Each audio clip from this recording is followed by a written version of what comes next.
there. Reception of the broadcast, and especially the warning alarm tone, will vary at any given location.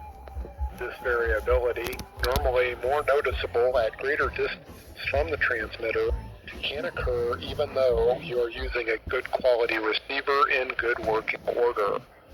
The warning alarm tone will be activated for hazardous watches and warning for the following counties: Champaign, Clark, Delaware, Fairfield, Fayette, Franklin, Greene, Hocking, Knox, Licking, Madison, Marion, Morrow, Muskingum, Perry, Pickaway, and Union.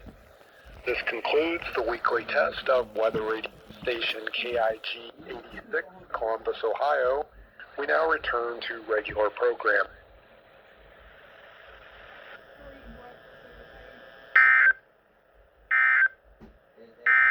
Here is the Nearshore Marine